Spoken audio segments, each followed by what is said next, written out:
And his project is kind of well known in Los Angeles schools, and shows also practice circle ways in classrooms in 1960s, 86, and also a trainer of that major since 1994. And I have been joined in his training online last year, actually 2001, and I was very impressed on the way he conducted the training section, and his presence is kind of full of energy, and I like to call him like grandpa, the grandpa energies, yes. And so today he volunteered to share with us about a circle and how there is applied in the school, and how there is create like positive impact in school and on the students. Okay, so I would like to invite Joe. Thank you, Hugh, and thank you everyone for joining us and being with us on your Sunday morning. That's big. Teachers giving up a Sunday morning, bless you. Here, it is almost Saturday night. So you are ahead. You're ahead of us here. We are very slow in California. We have to wait for the sun. I'm very, very happy to be with you. My heart is full. I see many people who were with me for an 8-session training, and it really lifted my heart in the beginning of the pandemic, and just was beautiful. So I will always be in service to you. So I'm going to tell you what we're going to be doing. And if you need interpretation or you need me to slow down, just send me a message. I want you to understand. We're going to look at a couple of small ideas. Number one will be, what is love? Small idea. Small idea number two, what is the purpose of life? Small idea number two. And small idea number three is, how do we heal a relationship that has been broken? So is that enough for the morning, for Sunday morning? Yeah, okay, very good. So, but here's what I want to say to you to begin. Circles are about joy. Circles must lift our hearts and make us happy to be with others. Here in America, many times we say, oh, let's have a circle. And people think, uh-oh, what happened? Is there a problem? We need a circle, right? They associate the circle with problems. That is a problem. Because the reason people come to circles is so we can enjoy each other, celebrate each other. So what I'd like to do right now is play a little game with you to start. You ready to play a game? Yes? Okay.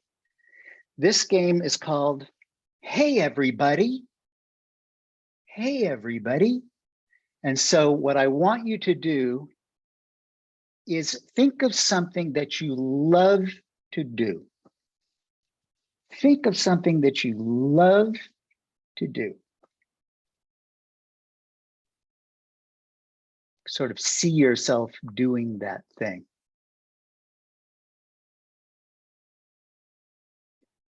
All right?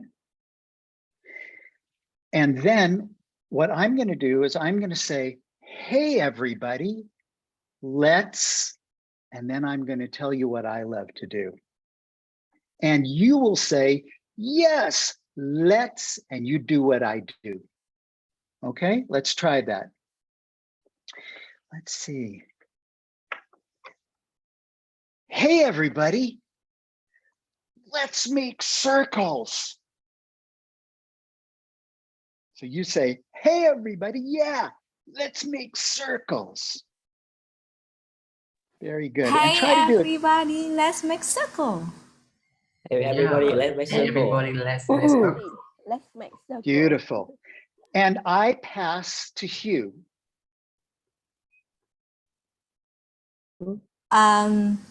Hey everybody, let's make a smile. Hey, everybody, yeah, let's make a smile. Like Do it me. just the way, like Hugh. Yeah, let's make a smile. I would like to pass it to chị Khuyên.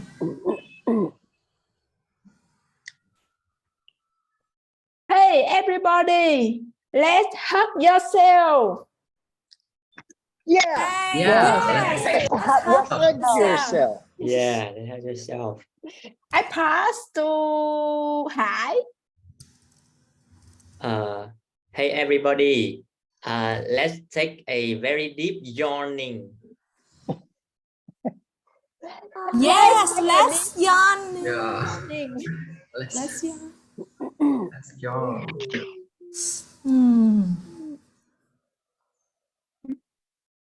And then you pass to You pass someone to else.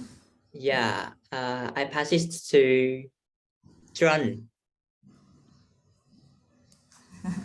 Okay, hi everybody, let's stand up and dance.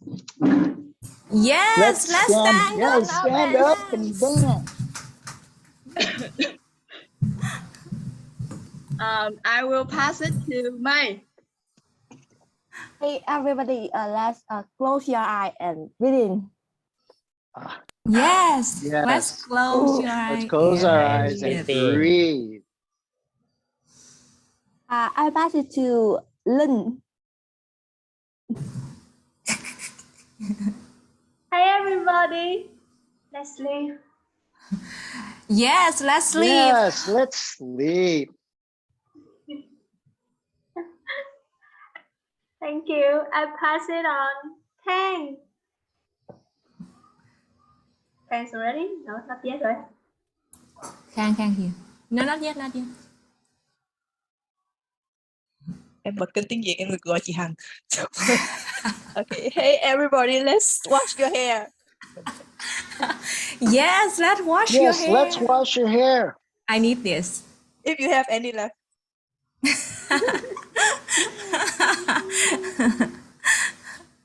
And I pass to Buddy.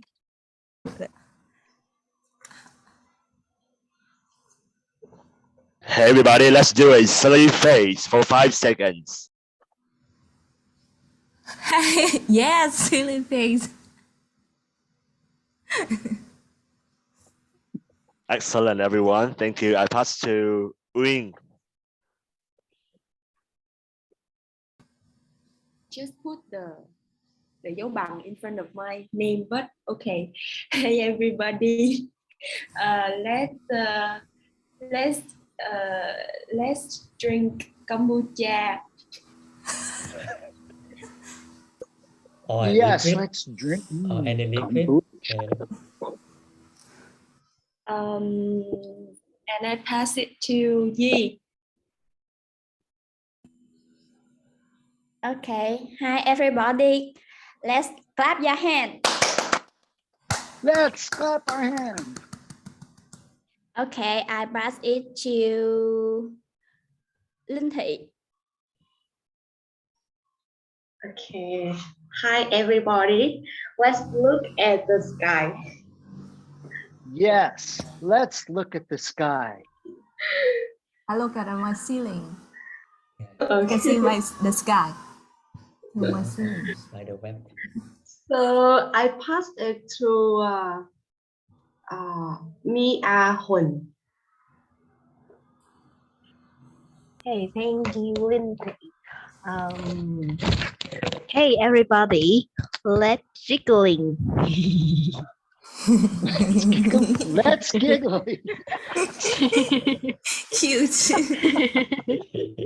Okay, I will pass it on to Ninh Hỷ.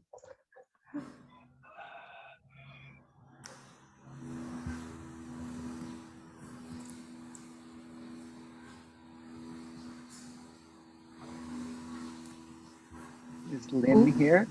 Yes? Or muted? Mia ơi, who did you pass it to? Ninh Hỷ. It's okay. Yeah, we just move to the next one. Okay, so I'm gonna pass it to Peter Thâu Nguyễn Văn. Okay, Peter Thâu. Yeah, thank you. Hey everybody, let's make a thumbs up for everyone for getting up so early on Sunday morning. Yes. Yeah. Let's make a thumbs up for everyone getting up so early Sunday morning. And I want to pass it to Ngân Jalen.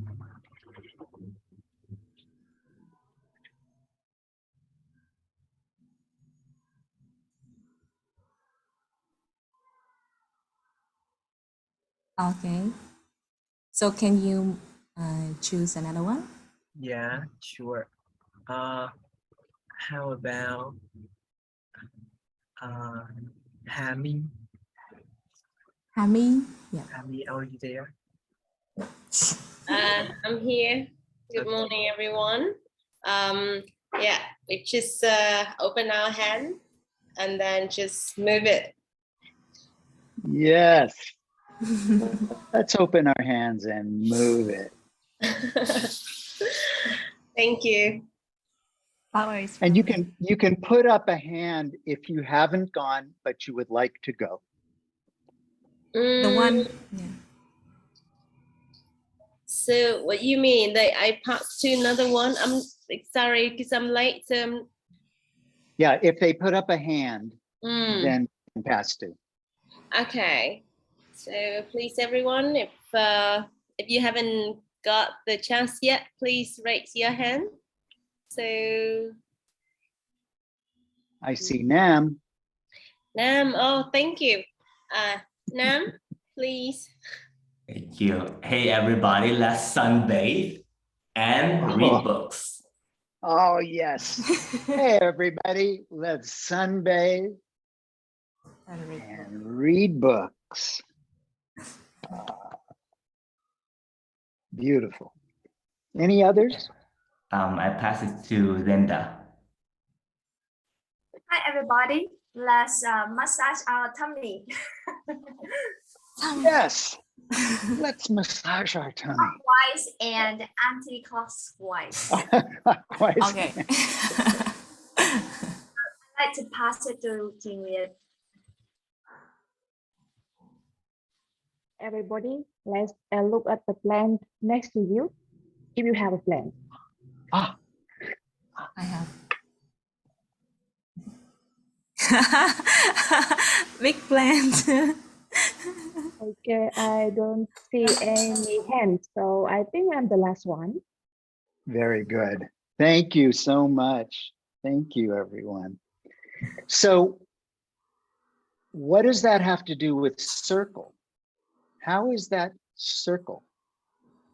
You're going to hear me describe circle as anything we do with a heightened awareness of self and other.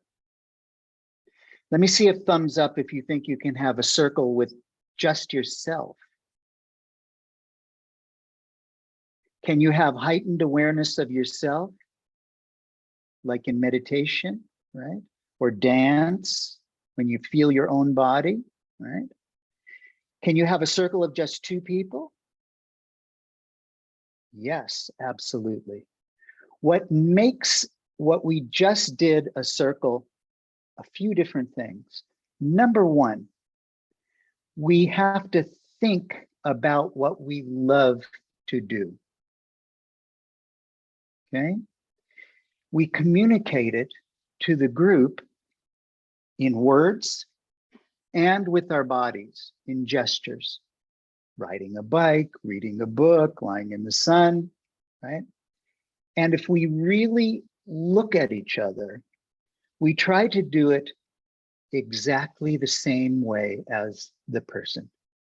So if they do it in a small way and say reading a book, or if they say reading a book, we try to do it just like they do it, mirroring their energy, their face, their movement. I'm going to show you a few examples of what this does in our brains. And I want you to keep in mind throughout this time together that what we do in circle must bring us joy, must bring us connection and happiness. If we do that, if we have that joy, then we can work on problems. But if we don't have joy in our relationship first, it makes it very difficult to really work on our relationship problems. So I would like to show you a few slides, starting with a little video.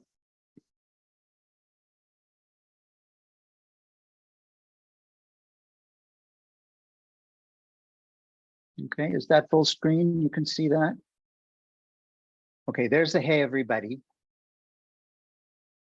This is teachers, all teachers at one school, a high school. You can see what they're doing. Okay, like this one. So let's see. So a very short movie, and thank you for having the translation in the bottom.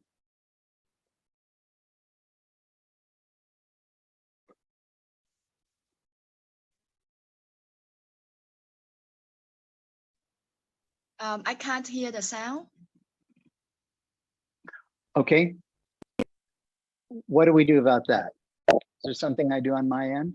Yeah, I think you need to, when you share the video, you need to share the audio too. So maybe yeah. Okay. Stop the screen sharing and share it again. There should be Stop a the screen. function at the end of the like when you share it. Okay, when I go to share, optimize for video, clip, and share sound. Joe, can I share the updated version of the video? Because last night. Oh, sure. Whatever you like. I now I have it. I have share sound and optimize for video. Because this one is easier to see the subtitle. Okay. Oh, very good. If Very people good. want to Thank know you. me better, they could listen to me, and then if I was right next to somebody and they're like, "Hey, look, it's Joe. I know all about you. I was in second grade with you and listening to you in council." Each time we have council, somebody shares something that we didn't know before, and we just become closer and closer when each story is shared. And I think that's good to have. I've been at councils where people are so moved by somebody else's story, people will start crying because we all felt the same thing. We're all talking about one thing, and we all saw that in our own lives, and we were like, oh my God, we all feel the same way. When council is a regular practice in a school or classroom community, students want to come to school because they never know what's going to happen in council that day. In circle culture, every person is precious. Every child is a gift from the universe, and it's our job to see those gifts. We're always talking about how we should get to know our students better so that we can teach them better, and I haven't found a better way to get to know my students than by listening to their stories. I think that's really the best way to get to know them and to start meeting their needs and to start shaping the curriculum so that it really fits them. I think if council was never to be in this high school, I don't think I would have got to know my friends or teachers close. It wouldn't have been that bond that we have now. Now it's a point where the teachers, the adults can kind of stand back until we're needed because the kids have created and built their relationships throughout the year. We talk about skills for the 21st century. It's all about collaboration. And this is what council is. I'm lecturing sometimes academically and the students are just sitting there watching me. But then for council, it's a natural, it's conversation, there's stories, and they're learning also at the same time. That's a school for the deaf. Promotes deeper understanding of academic content, math, science, language arts, what have you. The circles are also used for social emotional learning. I learn to listen to you, you learn to listen to me. But the third area that we've learned to look at is what we call the mysteries. And the mysteries are finding out what the felt needs, what the deep heart questions are of the children, of the teachers, of the parents, and then finding ways to shape circles so that they can explore the things of importance to them. I want to dedicate my whole life to the people who are poor and who need stuff. My dream is to become an environmental engineer so I can stop air pollution. I know people have counselors. I think counsel is another way to express yourself. Because when you're in counsel, it's just one person. But when in counsel, it's a bunch of people listening to what you have to say. And they're being respectful. So you don't, they don't laugh at you, they don't criticize you, which is a really good feeling. As soon as kids go into council, they start to open up. I've noticed from the beginning of the year to the end of the year, students who would not say anything are now very vocal. We have students signing up for council because they want to be pulled out and they want to just go through that experience. We're trying to be heard through social media, through Twitter, through all of these other mediums, and suddenly you have 20 or 25 other faces looking at you saying, I'm listening from the heart and what you have to say is important. That's powerful. Okay, wonderful. Thank you. I want to emphasize a couple of things that were in the video. When we think about circles, we often think about social emotional learning, right? SEL, as we say, social emotional learning. How to be a better friend, how to listen and collaborate, how to solve problems, how to make decisions, these kinds of things, social emotional learning. But what I want you to see is how important the circles are for academic learning, to be used in the universities, to be used in the high schools, in math classes, social studies, language arts, science classes. How do we use the circle there, and how can it help us deepen our understanding of concepts in those studies? Then there is the third part of curriculum. You have social emotional, that's one, academic, that's two, and the third is the mysteries. The mysteries, I'm going to say more about this later, but the mysteries are the big questions of the heart.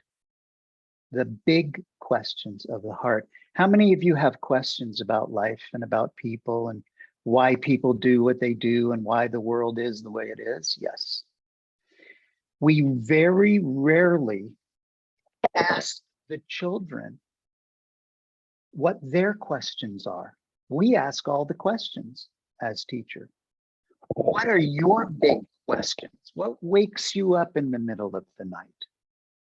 And then we shape our circles in a way so that they can explore the issues within those questions. And I'm going to show you more about that shortly. But right now I'm going to share my screen. That's my wife walking in the back. Hello, Abby. Do you want to say hello to Vietnam? Okay, I'm going to share my screen. And there we go.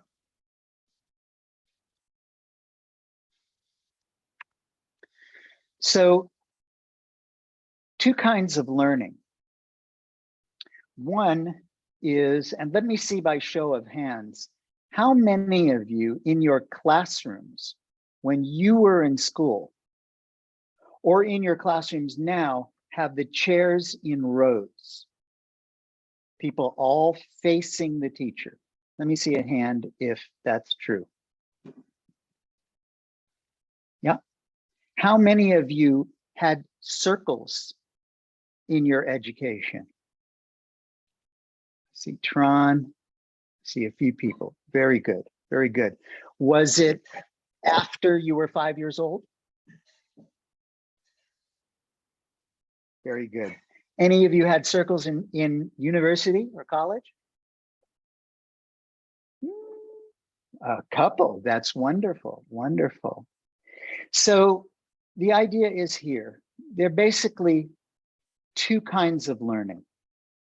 One we can call triangle learning. That's where all the knowledge, all the wisdom is right here. This is the teacher. And the students face the teacher and take in the knowledge. There's nothing wrong with that. That's very good. It's very important. It's called direct instruction. The expectations are that this one, the teacher knows something. Okay, that's a big expectation. We hope that the teacher knows something. And the expectations of the learners are that they will take in the information. Maybe, right? But the circle is the oldest way of learning. From the beginning of human history, from the first gatherings around the fire, we gather in circles. Why? Because if we were in rows in a fire, the people sitting in front would be burning and the people in the back would be freezing and wondering how they can move up. It's a natural form.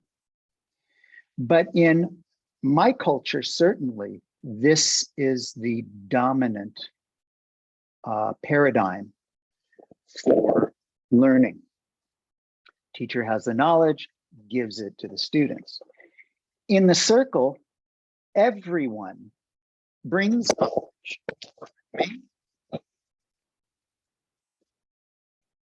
Sorry.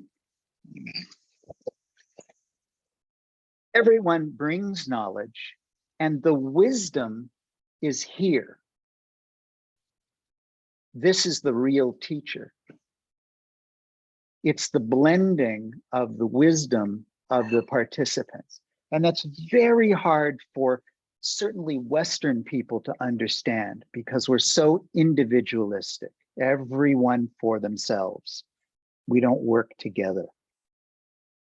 So, and we also look to one person to give us the answer. That's this model. But in the circle model, the answer comes not from one person, but from the combination. This formula that you see at the bottom is from a social psychologist, mathematician by the name of Kurt Lewin. He was a Holocaust survivor. And he said that behavior is a function of the person and the environment. So if you change the environment, you change the way the learning happens. Does that make sense? Right?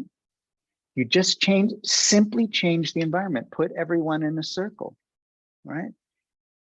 Something different happens in the circle. So we'll say more about that as time goes on. This is the picture I want you to remember. This is circle. There's really nothing more for me to say. This is circle. What's happening between The mother, the caregiver, and the child is circle. They're gazing at each other. It's like when we did the, hey, everybody, if we were really looking at each other and we were in the same room together and we could really see the other person, we have this kind of connection. And if this connection does not happen for a child, they have many problems when they're growing up. Many problems. Now, that's not the fault of the caregiver or the mother. It could be very stressful times. There may not be enough money in the house. There may be difficulties in the neighborhood, violence, and so forth. And she or he or they can't be fully present for the child. But this is the beginning of empathy. This is how we build empathy. And that's one of the things that happens in the circle. So I say that circle is anything we do with a heightened awareness of self and other. That is people and the natural world. So when we say heightened awareness, it's like if you think of meditation, right? You bring a heightened awareness to your breath, or a heightened awareness to the body, or a heightened awareness to the thoughts that come and go in your mind. But it's not something that we do 24 hours a day, right? Because it takes effort to really, really listen to another person and to really see another person, not just their words, but everything that's coming from them. You might have noticed that in the video, there were students who were deaf and hard of hearing and a teacher who was deaf, right? They see each other, see the small things on the face, the energy and the movement. They see that more than we see, because sometimes we just listen to the words. They say that only 7% of communication is the content of the words that are spoken. 93% is the feeling that we have, the energy, the tone of voice, right? You all know people who can say something and mean something very different, right? Confuse us with their words. But this is deep language. What you're seeing here is language. It's a language of feeling, okay? So when you think about circle, think about this quality of connection, quality of presence. Some people think that the circles are Native American, that especially here in North America, they think that this comes from the Native American people. But the truth is, circles come from every culture. They're pan-cultural. And so some of these are around the world. Different names for a circle. So if we were in Hawaii, it's called Ho'oponopono. The Lakota people, Native American people, say Omnichea or Oyate Omnichea, circle of great importance. So it's nothing new. And yet, sometimes we get scared when we get into a circle. Why do you think that is? Why do you think people get, ooh, I don't want to be in a circle. No, thank you. No, thank you. Can anyone answer?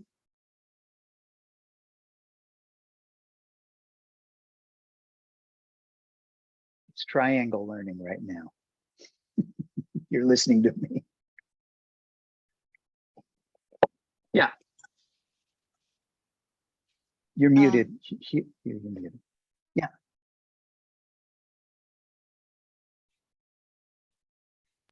Can you hear me? Yes. I think the reason I'm afraid of sitting in a circle, like I don't want people to see my true self. I want to hide my true self. Yeah. Indeed, indeed. There's much more responsibility that we have to take when we're in a circle.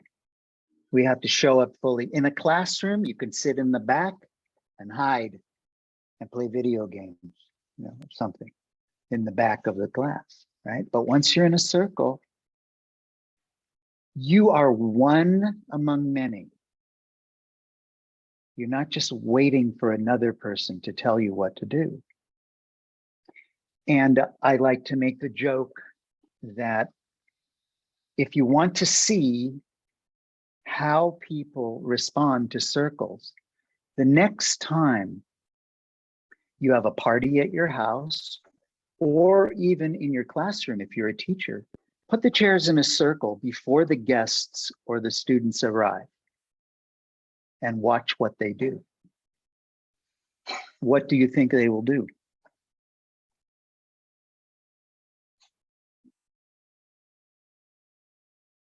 Anyone? Move the chair out the circle. Pull the chairs out of the circle. They'll talk in the kitchen. They'll talk in the bathroom. Something frightening about circles. And it's so interesting because our ancestors were in circles for most of human history, as I said. You see this image from southern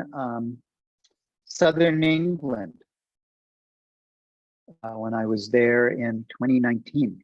It's a circle of stones, right? These are in many places on the planet. All ceremony takes place in circles. So where do we get these practices? From indigenous cultures worldwide. It's not just California. It's not just Native American. It's everywhere. And these cultures knew something that maybe we have forgotten, that we belong to each other. No one is expendable, and exile is a last resort, a fate worse than death.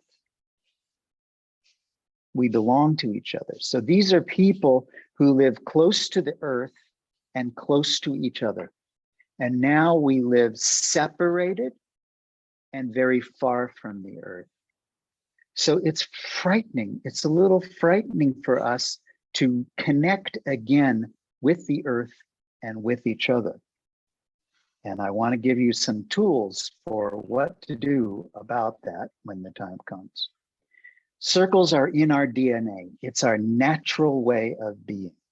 I like to say perhaps we have suffered a 200-year amnesia, that we have simply forgotten how to be in circles. So, are any of you familiar with the still face experiment? People who are in my class saw it. But I want to show you, you remember the picture of the mother and the child? Okay, I want to show you what happens when a child does not get that connection. Okay, so here we go.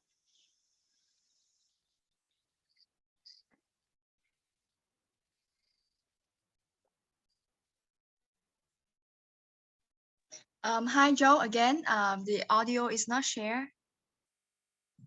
Okay, sorry. One more time. I have to do it each time I share one. Okay, and I'll start it from the beginning. Let me start it from the beginning. Yep. Babies this young are extremely responsive to the emotions and the reactivity and the social interaction that they get from the world around them. This is something that we started studying 30, 40 years ago, when people didn't think that infants could engage in social interaction. In the still face experiment, what the mother did was she sits down and she's playing with her baby who's about a year of age. I'm like a girl.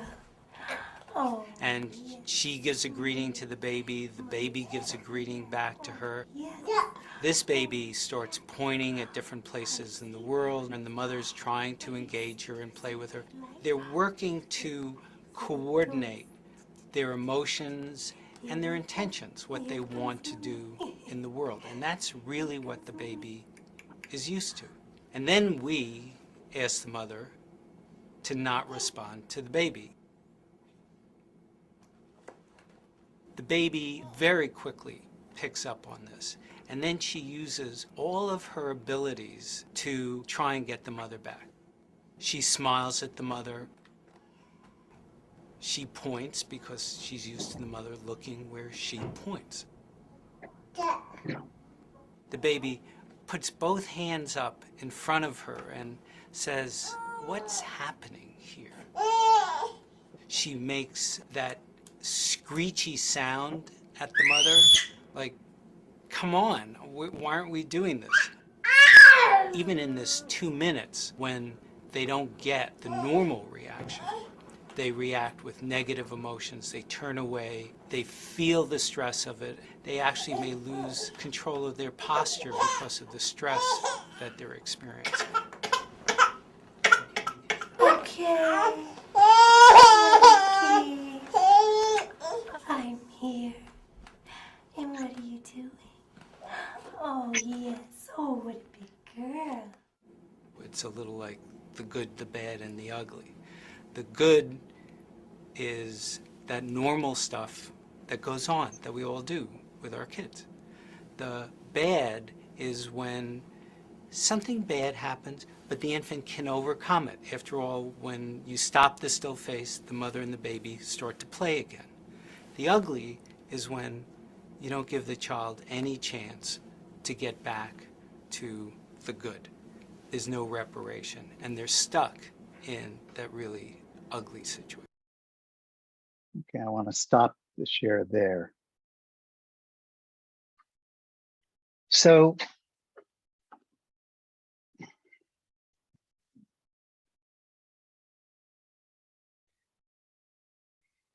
in my classes with my students, I know that many of them did not have this connection. So there was negative attention getting. Do you know what I'm referring to? They try to get your attention by doing things that make you go, stop that. What are you doing? They try to get your attention. They need our attention. But we are busy teaching, right? How much attention can we give? One of the things that happens in a circle is that the children learn to give each other attention. You can't do it all. They have to learn to do it for each other. When I was teaching, I had between 150 and 180 students in my English classes. So 5 English classes, 30 to 35 students. How can I give them all attention? Impossible. Even if I care, which I do, I can't do it. But if they can learn to give each other attention and really listen one to the other, then they're getting some of this attachment, this connection, this empathy building stimulated. Because what this does is it stimulates mirror neurons in the brain. Mirror neurons connect both sides of the brain. Every time someone really connects with you, you feel what they're feeling, right? Then the mirror neurons are firing. If it doesn't happen, we can have problems, very big problems. Let me give you an example. How many of you have ever danced with someone? Danced with the partner? I'm not seeing every hand. I hope see every hand. Right? Danced with a partner. Very good. How many of you have ever danced with a partner who was not dancing with you. They're dancing, they're right in front of you, but they're looking every place else, right? Oh, some of you are remembering some bad dates, right? And how many of you have ever danced with someone who really was dancing with you? That's circle. Does that make sense? That is the quality of presence that I'm talking about when we have circle. Really being present for the other person, listening for understanding. All right, I'm going to go back to the slides and then we're going to do a circle in just a moment. Let's see what I can do here.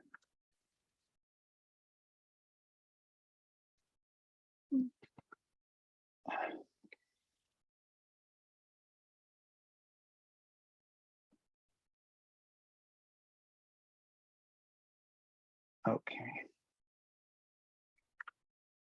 Oh, here's just one more example. And you don't need to hear the sound for this one, but you'll get it. This is a teacher with students.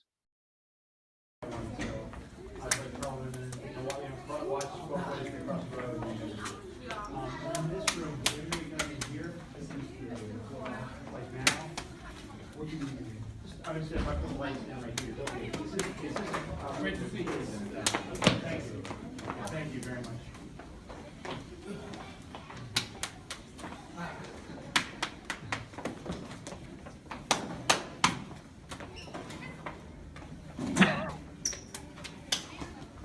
You ready, Chef? I don't know if you're ready. You ready? All right, what you got?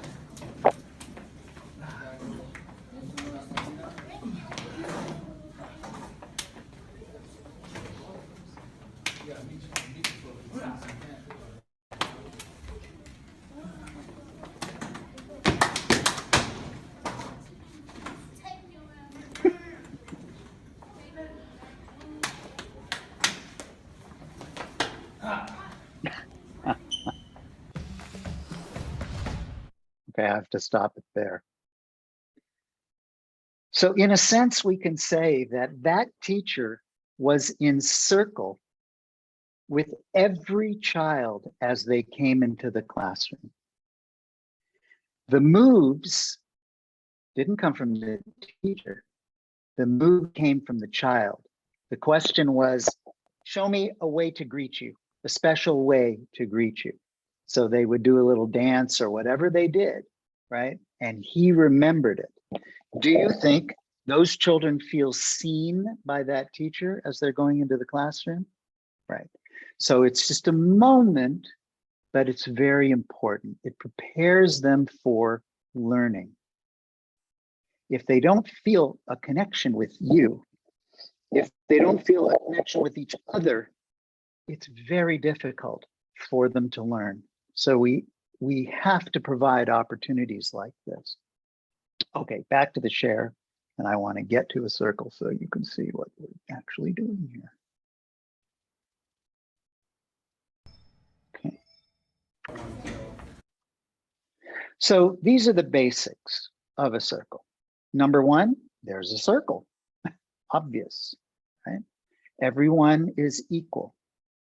Every voice is equal. There's a center. As you see, there's a little plant here. This becomes very important because it trains the awareness on what is at the center of the circle. Not just the individuals, but the sum that is greater than the whole of the parts. It's the wisdom that comes from here. And that's why I like to put something alive here. And in my classes, the children will set up this center and make it beautiful. There's a beginning. You'll see that we always have a way to begin. Why? Because what we're about to do when we're in circle takes effort.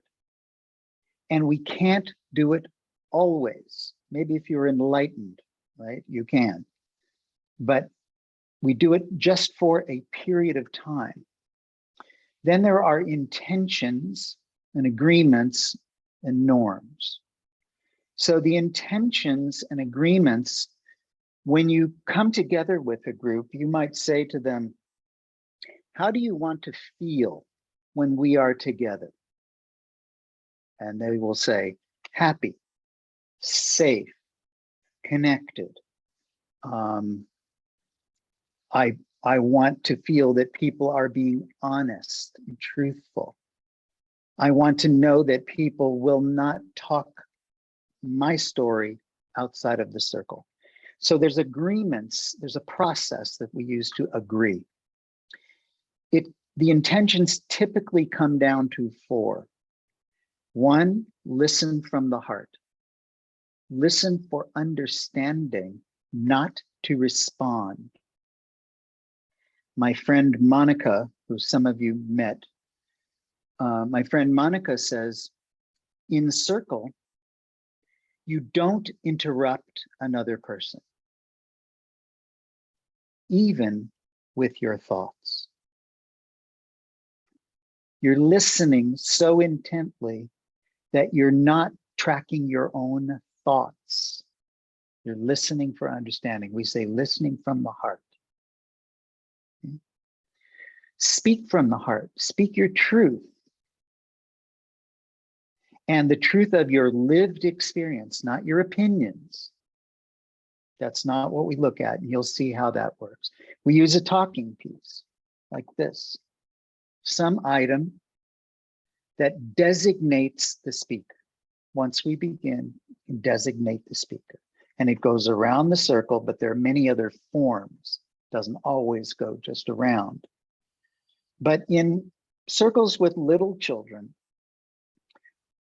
if they start to lose their concentration and they're playing over here and a child is trying to speak, I will say, where's the talking piece? And they, oh, and their attention is brought back to the person who's holding it. So it's a tool. It's a tool that we use.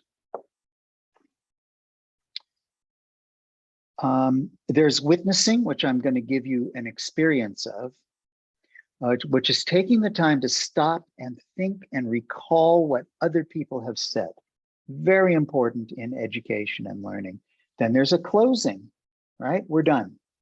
Some way to close together. There's a harvesting, which we'll get an experience of in just a minute.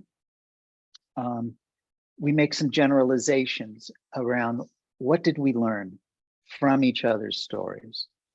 And finally, the idea of confidentiality is a complicated one.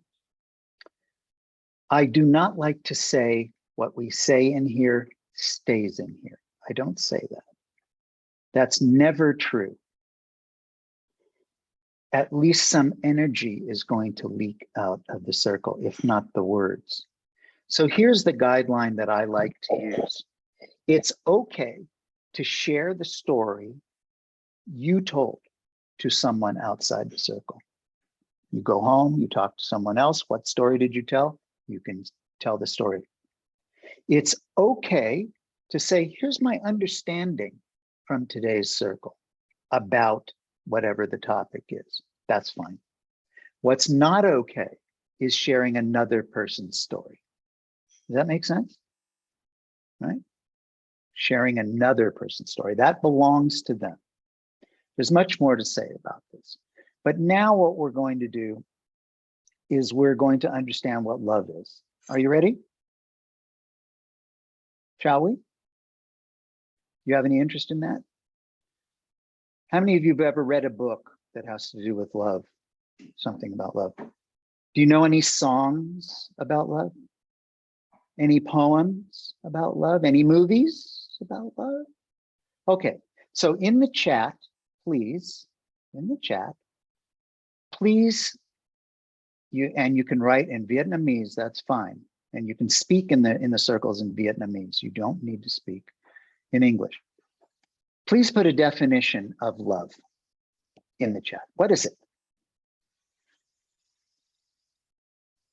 This should be easy. You have many books, and movies, and songs, and poems. So what is it?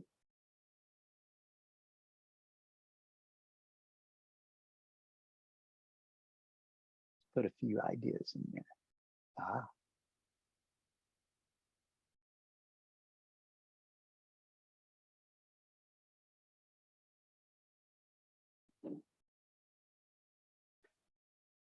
And like I said, it's okay to write in Vietnamese.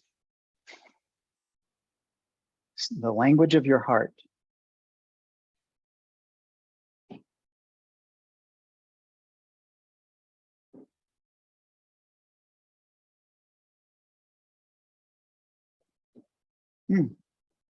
Oh, calm, please. Oh.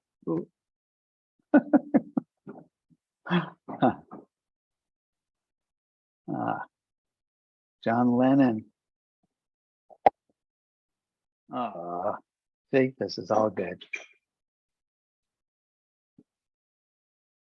Beautiful, beautiful. Okay, that's good.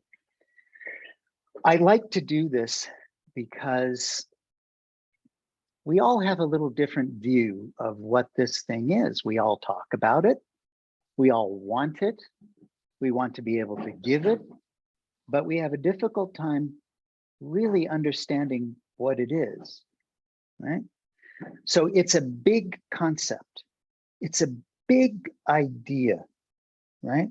And as teachers, we have to take big ideas and make it something that the children can touch and understand, okay? Justice. What is justice, right? What is truth, right? We look at Plato, right? What is truth? What is beauty? Not easy to understand these things. So here's what we will do. I think I would like to use this spiral form for this one. And I want you to notice in the chat, you see that Hai has put all of the names in a list beginning with Hai. Yes, do you see, does everyone see that? In the chat, you have to scroll up and you'll see Hai, Hugh, Chao, Kuyan. Do you see all the names? Okay. So the way we will do this is we will begin our circle.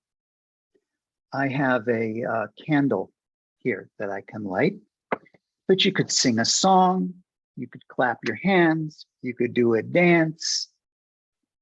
Many, many ways to begin a circle. The fire, the ancient fire, is a beautiful way of doing it. I can't do this in the school because we would have to pay a fine, because the fire department will come and shut us down. So we have little electric candles. You know those? Have you seen those little electric ones? So, and we do a dedication sometimes. The adults love to do it, the children love to do it. Again, you don't have to do this every time. It's one way to start a circle. So I'm going to ask in a minute, does anyone have a dedication for this beautiful group that came together on a Sunday morning to meet this crazy guy from California and sit with him for 2 hours? Do you have any dedications for the world or for others or for yourself, right?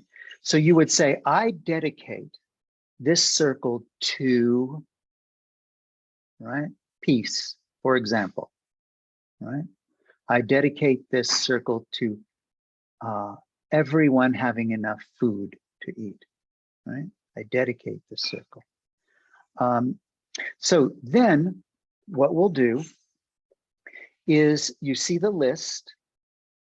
Once we begin, you'll see the list and you'll have to unmute in the order. But I want you to say one word. It could be a name of a person.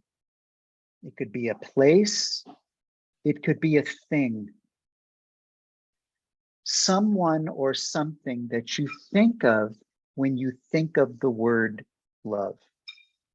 Someone or something in your life, right?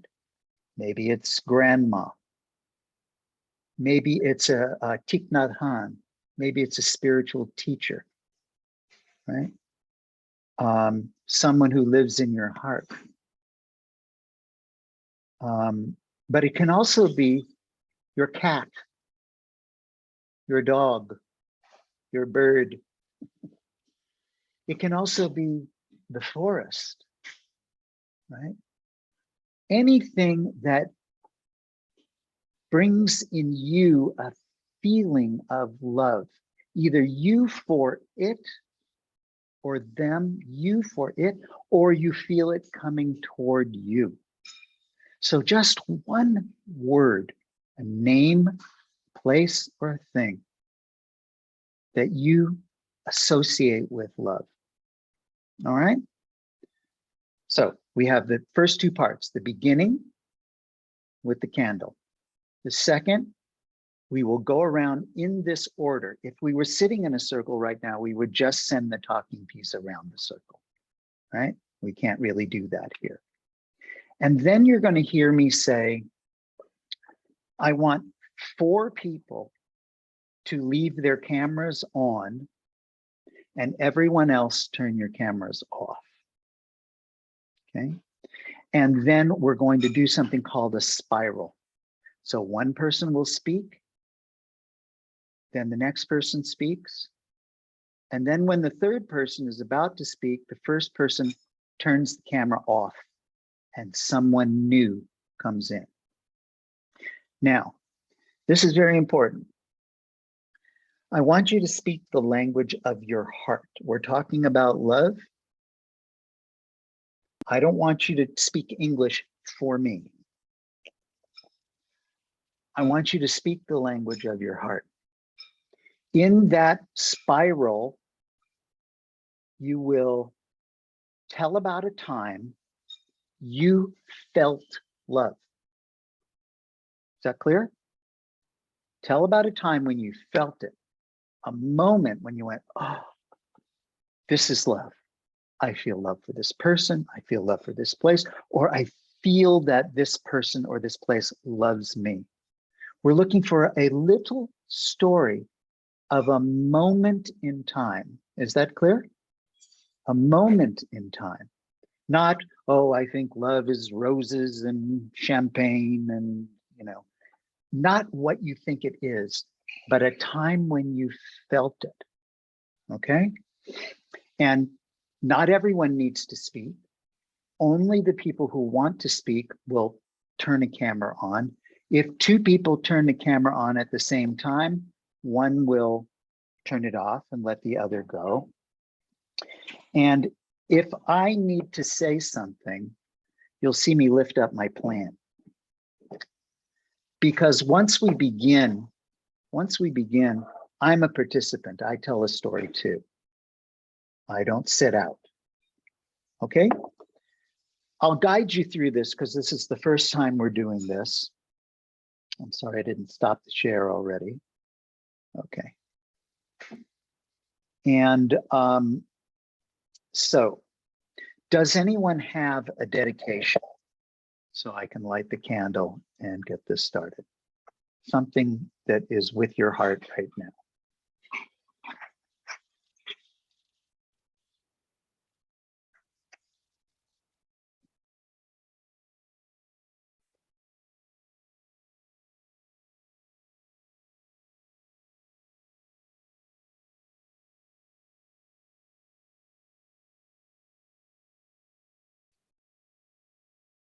I want to dedicate this love to Hill and her dedication. Oh. And if you hear someone say something that touches your heart, like this, right? Sign language applause.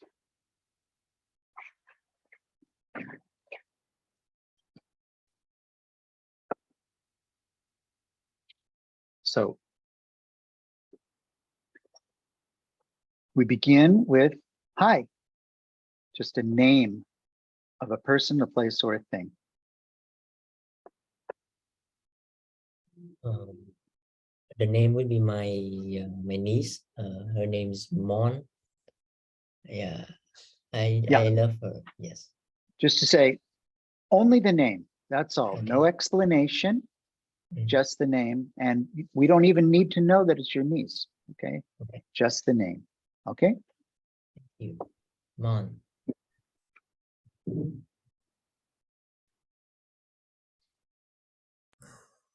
I dedicate this circle to Yan. Okay. It looks like we're still dedicating. That's okay. Now we're doing the speed round. The speed round is where just say a name of a person, a place, or a thing that you associate with love. Okay. I said the name of his niece, right? And you can say a person, a place, or a thing, just the name. Okay. Can I have a clarification? Yes. Does the story we share later has to do with the name, or it can be different? Nope, can be different. Absolutely. Very good question. This is just to get the wheels going in our brains, to get the memories going. Okay. All right. All right. Hugh, did you say yours? I'm sorry. Yeah. Yan.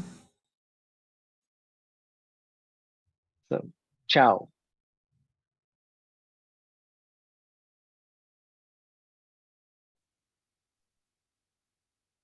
You have to really pay attention for the speed round. We have to unmute, just, hit your space bar and just say the name, and then the next person goes. Is Chow here? Maybe not. So Kuyan. Hiếu. I dedicate this circle to Hiếu.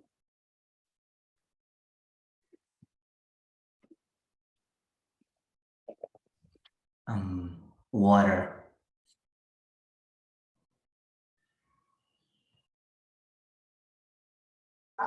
My parents. That was Hannah. My parents. The giant tree.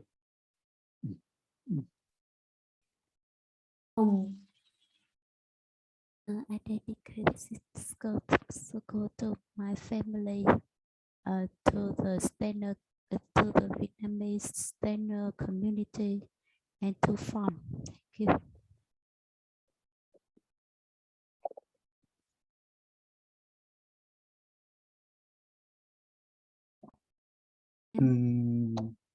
My younger sister.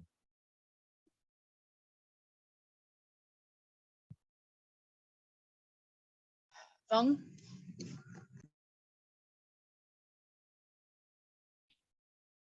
Nhung.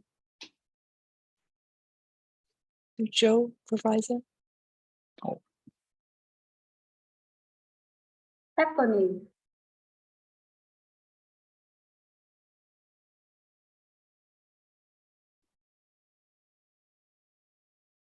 Ori.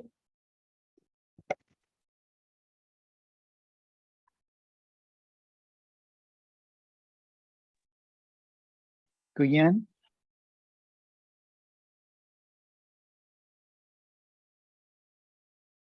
Guyen, are you there? Jenny. My older sister.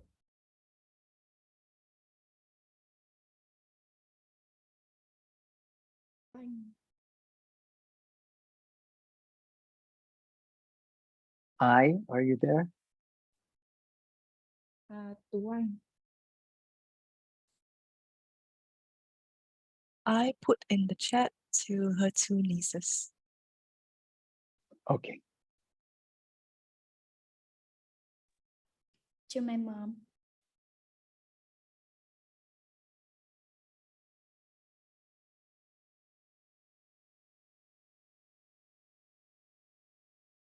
Is that it?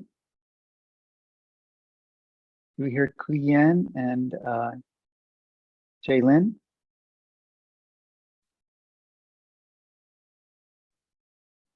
Okay. To the people that I used to not have good feeling with. Oh, To my bà nội. beautiful. Dạ, bà nội. Beautiful. So now I want everyone except 4 people who would like to tell a story to turn off your camera. 4 people, leave it on. Don't be shy. Sorry, Joe. Yep. We have another new participant, and she has just joined us. Okay. Rua, can you say the name of the thing or the person that you have loved or love you?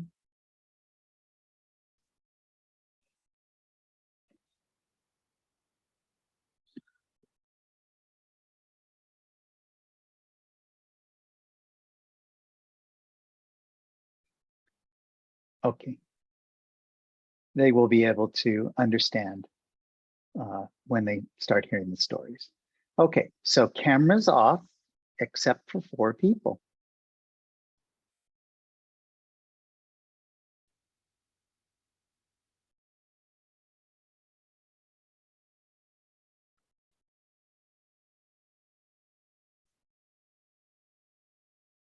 Okay, now I need 4 people to turn them on.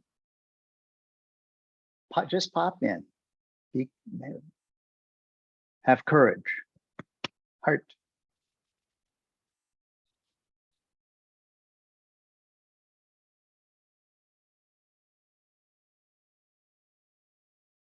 Okay.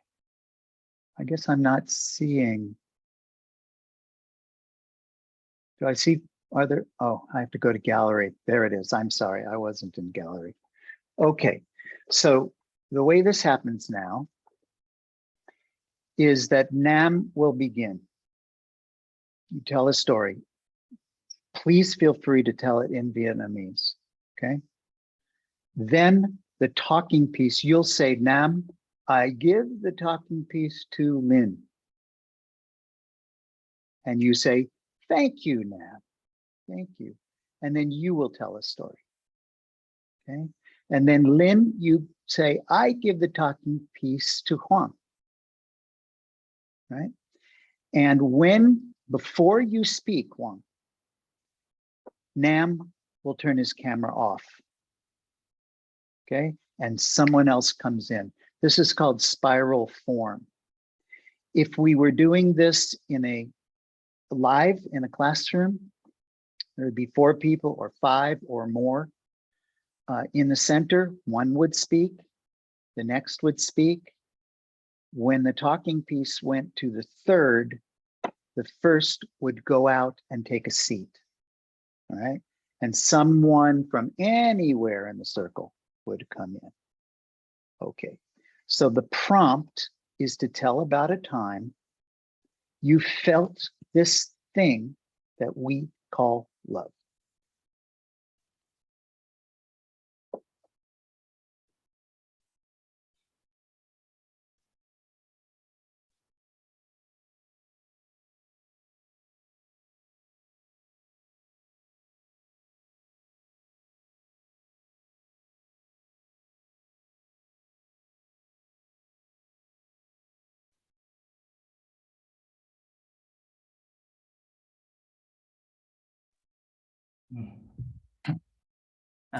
I pick up the talking piece.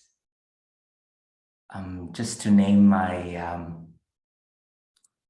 current state, that I'm being confused between 2 stories that arise at the same time. But I would go with the one that my heart sings the most when I think about it. And it's a very small little moment when I returned to my hometown a year ago. Before the pandemic happened in Vietnam, I revisited my grandparents, my maternal grandparents. And it was a very intimate time, redefining and rethinking about what actually love is because I came back, every time I came back to my hometown, I would always long for the connection that I used to have with my grandmother. She used to be the one to take care of me. She used to be the one to really like read into my mind in a way. She knew me a lot. And when she grew older, especially after my mom passed away, she grew so much weaker, and she had a lot of medical issues. It is hard to, I have to admit that it was very hard to connect with her again, because she started to lose her memory. She started to become more tired and less lively compared to before. And it was hard to witness such a change in a person that I love the most. And to really having to deal with the fact that my mother passed away, and the other motherly source of love that I was looking for is from my grandmother. And the moment I revisited my hometown and being with her again, and really have to come to terms with the fact that I think it's time I have to reverse this source of love. I cannot continue to be hurt by this great loss of my relationship with my mother. I have to come to terms with the fact that I cannot ask for this constant source of love and attention that I used to have from my grandmother. And now it has to be reversed, because now it's time for me to be the source of love for my grandmother. And I did not know how to do it. I did not know how to do it properly. And I did not know how to face an aging process. You know, looking at how a person is aging and coming closer, so much closer to death. It taught me about love in a way that I don't know how to take care of her physically.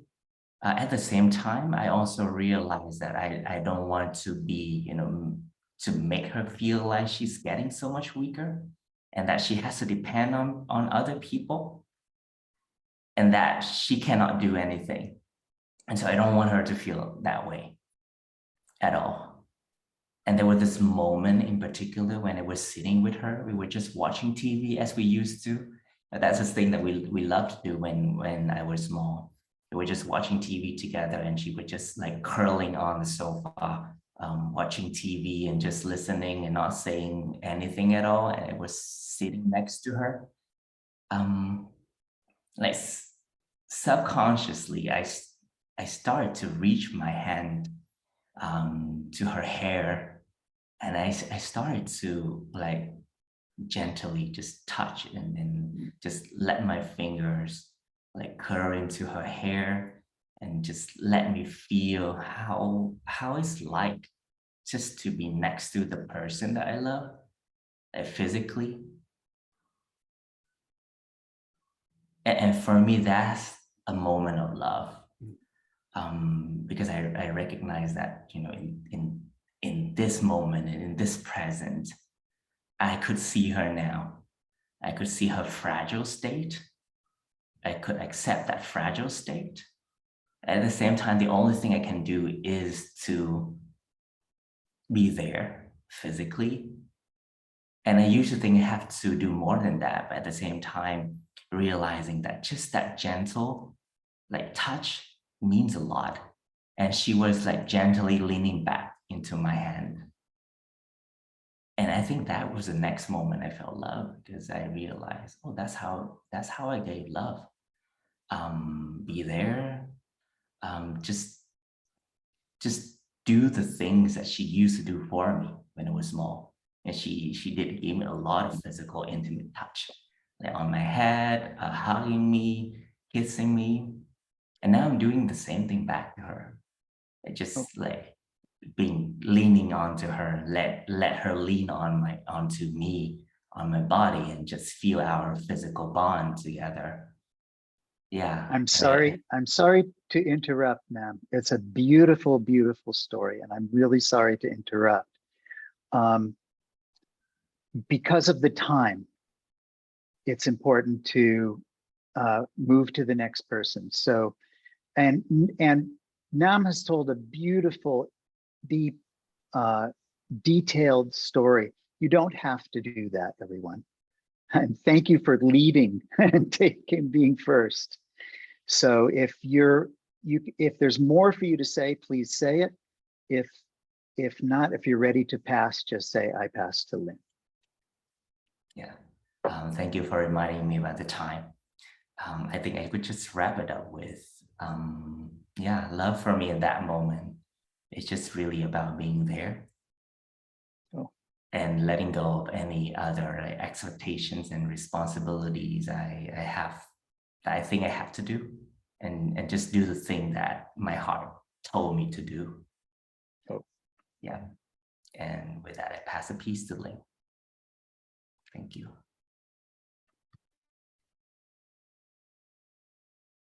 Thank you, Nam. I can feel my heart is beating very fast now. I would like to tell you a story about my nephew. 3 weeks ago, 4 weeks ago, when I was in Washington City and was at home, and he came back from school, and then he ran fastly to my room and said, "Hey, Lynn, I have a gift for you." And then he brought me a light, like a electricity, like a lamp in the shape of bay mask. And that moment was a miracle for me, because actually when his mother was pregnant him, and he and I went to the movie and watched the animation by Max. And actually he didn't know that story at all. But at that moment he brought me the lamp in the shape of Baymax. And I feel and that moment was so beautiful to me. And look at the way he gave the gift to me. He like I can feel like his joy to share that gift. And at the same time, for me, that moment was a miracle and mysterious.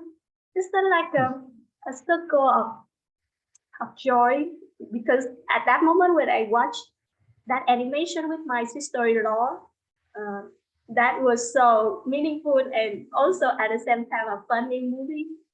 Yeah. So that is the story of fun and the bay mask I would like to share with you. Thank you for your listening. I pass it on, Frank. Okay, thank you, Lynn. Okay, and before you speak, Juan, no, come back in, there you go. So Lynn, you stay, right? We never speak and then go, we stay. And now we need one more to come in. Beautiful, thank you. There you go, beautiful. Okay, thank you. So can I start? Okay, firstly, thank you, Lynn, for sharing your story. I will take the talking piece, and yeah, thank you very much. Let's see. When we talk about love, in my head, there are concepts that, and how can I say? Such a long time, I don't really think about the concept of love. And when we talk about love, really don't know what I'm gonna talk about it. So with me, love is everything, and everything is love. I surrounded by love. I do what I love. I love what I do, and I do what I love. Today I join with you, Sky, because I love it. So if you ask me about a moment in a time when I feel about love, I will tell you that I'm feeling, I feel loved right now. Be here with you guys, talk about a deep story, share the same energy. Start my Sunday morning with, the same spirit. So I will call it love. So in conclusion, I just want to say that love is everything. Everything is love. We surrounded by love. So yeah. So yeah, just want to share that. So thank you for listening. Okay. So I will pass the talking speed to Buddy. Yep. Yes. And now Lynn can pop out and someone else can pop in.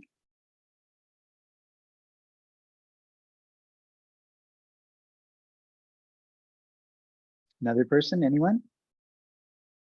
Beautiful, thank you. All right, thank you, Nam, for sharing. And I will take the talking keys. I will start now. So I'm an English fellow and currently working for Teach for Vietnam in a public school. So I will reflect on one story from one of my students in grade 6.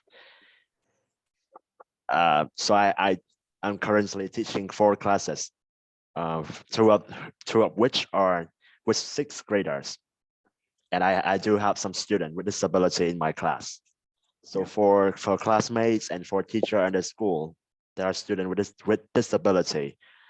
But from my observation, there's one student, he doesn't have kind of physical disability, but he has difficulty in writing, reading, and listening skills.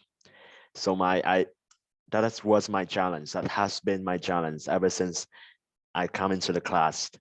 I gave my 100% attention to him, how to engage him in the class and how to make sure that he feel the same as other normal students, because I didn't see he has a meaningful communication or conversation with other students. They seems like he's always getting into trouble and fighting with other male students.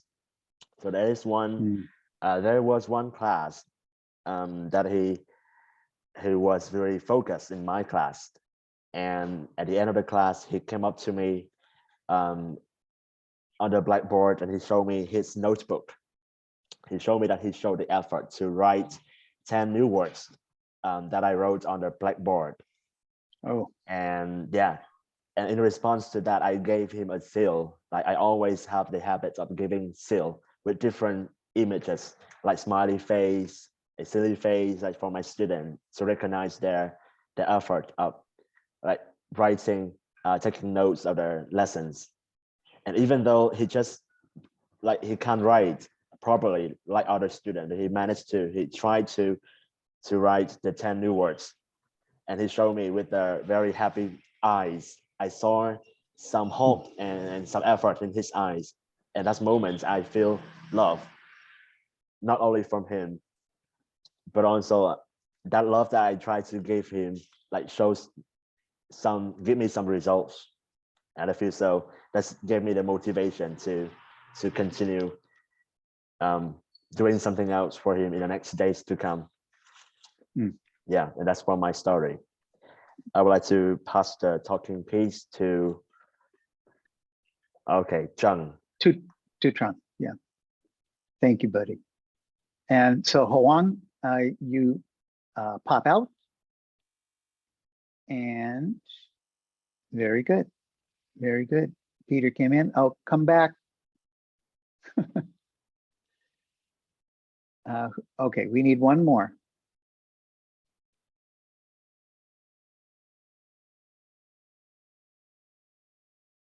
Okay. Let it be me. So, okay. Unless someone else wants to come in. Okay. Yes. Thank you, Buddy, for your story. I now have the talking piece, and I want to share a story that happened just yes, last night I was after having dinner with my family. I have a gathering with my friend at around 7:30 p.m. And my dad dropped me off at the place I was supposed to meet my friend, and then I told him to go home because I knew that the conversations I have with my friend would take really long, and he didn't have to wait for me. And so I grabbed the helmet and and I told him I'm gonna take a Grab home. And the moment he saw me taking the helmet, he said, "Oh, take a Grab car, don't take a Grab bike, because it will be late." But I assured him, no, it's okay. And then he said no. And so I gave him the helmet back, and I reassured him that it's okay. I take a Grab car, even though in my head I know I would still take a Grab bike. And then he saw through me, so he said, "It's okay. I wait for you." And I told him, "No, it's okay. You can go home. Don't have to wait for me." So he said bye. Then 30 minutes later, when I checked my phone, he was in a coffee shop waiting for me. 2 hours later into the conversations, he said, I said, I might be late. I might talk until 11 p.m. You can come home early. And he said, it's okay. He said, I'll try to wrap up by 10. I said, no, I want to talk with my friends. Then that's it. And then at 10:30, I checked my phone, and he was still at a coffee shop waiting for me.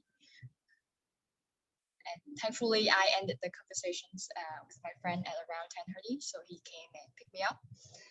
So he waited for me 3 hours at the coffee shop by himself. And when he took me home, on the way, he said, đi đường buổi tối lúc nào cũng phải cẩn thận. It's important that you prioritize your safety when you travel, especially at night. Yeah, so thank you for asking this question so I can name what happened last night as love, because otherwise I would experience it without naming it as love. So yeah, that's it. Thank you. And I will now pass the talking piece to Peter.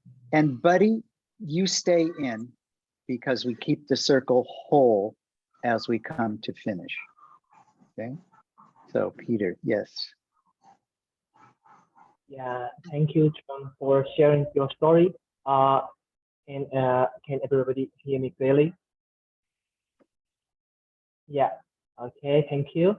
So actually, at the moment, I'm working in the same organization as Birdie.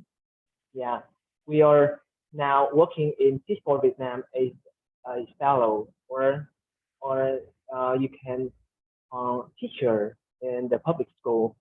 Yeah, and I'm teaching the student in grade 8 and 9.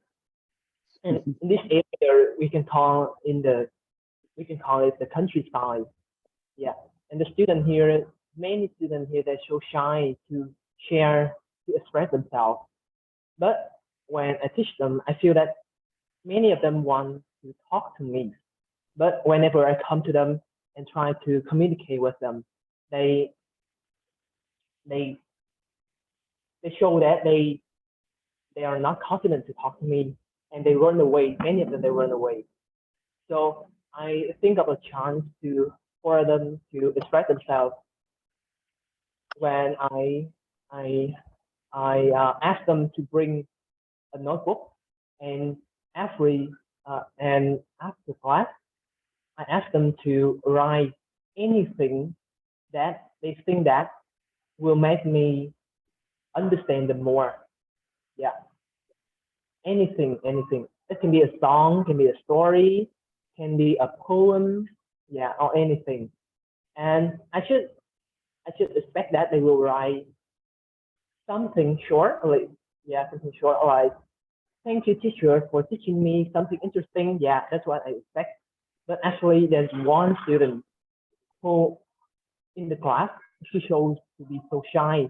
But after I asked her to write anything, she writes a story of 1,000 words, telling about the first day she came to this area, she used to be living in other area, but she and her family moved to this area of the country, and she tells a story about how much challenge she had to face, but how hard she tried, and after all, she can feel the friendliness of the people in this area, and I have to say that her story moves me to tears. Yeah. So that's when I feel that I'm doing the right thing and I'm experiencing, I'm going on the right path. Yeah. Thank you for listening to my story.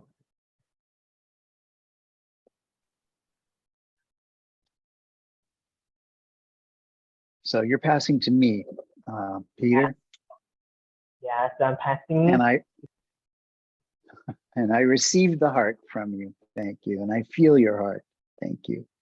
So we have, let's see. Hold on. Yen will come in. So buddy, if you could turn off the camera, Yen is going to come in. She'll be the last speaker and she will speak in Vietnamese, and that's, thank you, yes. So, I've had a lot of feelings of this.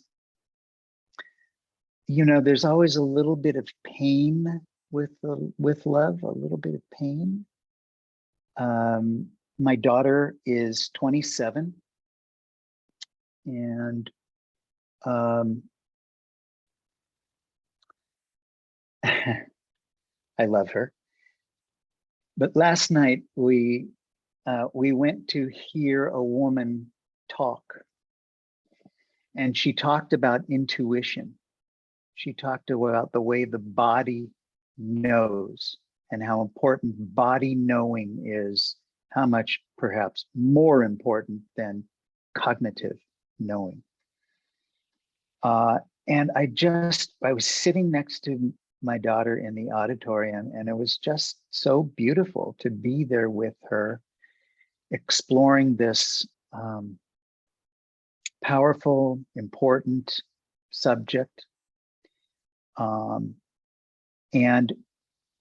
I think I was one of two men in the whole auditorium. It was all women, because this was a feminist, you know, striving for women's rights and equality. And so the moment that I really felt it is when we walked outside and I walked her to her car, and we just turned and gave each other a hug, brief hug. But I just felt that that's everything I could ever want in that moment, that hug. So that's my story, and I pass to Yen. Here it comes.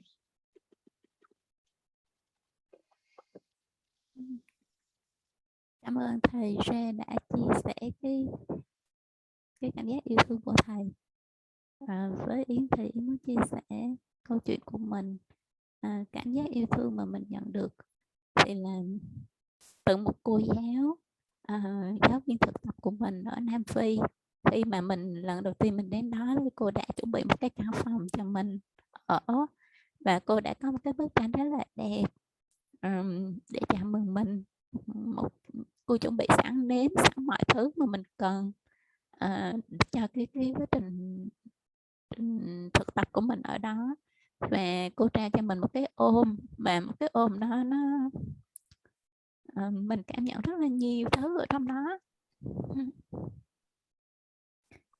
Còn cảm giác yêu thương mà khi mà mình trao đi á, thì là cái lúc mà mình cảm thấy trong người rất là tức giận nè, rất là khó chịu luôn trước con mình, mà mình dừng lại được lúc đó. Phải lúc đó mình chọn, mình chỉ nhiên ngắm con mình thôi, và để mình hiểu xem thử là bạn ấy đang cảm thấy, đang có cái cảm xúc gì và đang có cái nhu cầu gì sâu bên dưới á, mà mình đã chưa hiểu á. Thì cái khoảnh khắc mà mình dừng lại và mình nhìn ngắm nó đó, thì mình thấy nó rất là yêu thương á. cảm ơn mọi người Yến hết.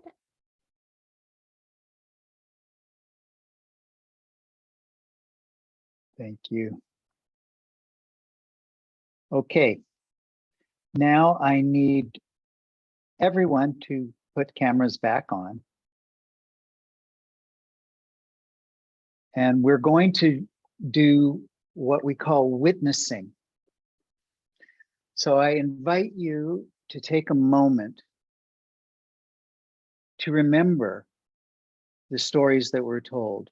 Maybe just a little bit of one, a little bit of another, but allow yourself to reflect on the stories.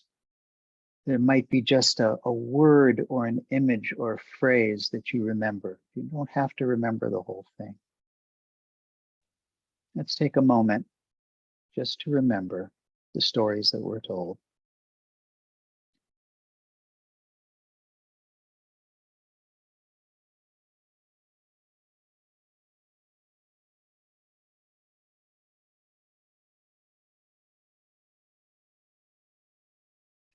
And then if you would, please, in the chat, put one thing that you remember. One thing that you remember that another person said. Could be a word, could be a phrase, could be an image. Very simple.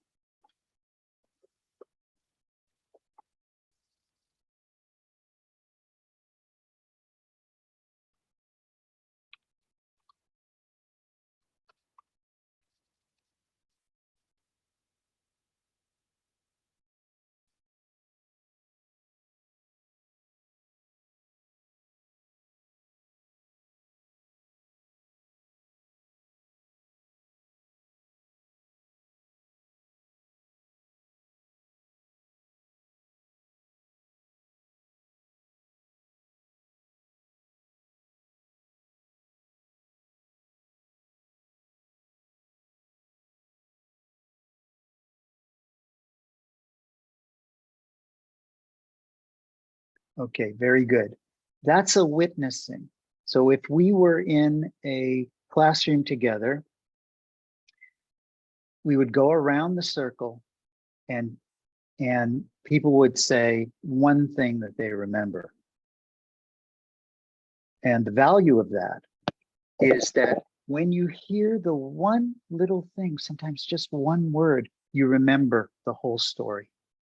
It's like study. You remember the whole story. So now we're going to close our circle, and I see we're running very short on time. I planned maybe for 4 more hours. That's fine. So this is a way I like to close, and I thought about this during the pandemic. So the students who are with me remember. But you know the hands in the pandemic, right? When the pandemic first started, we were not hugging.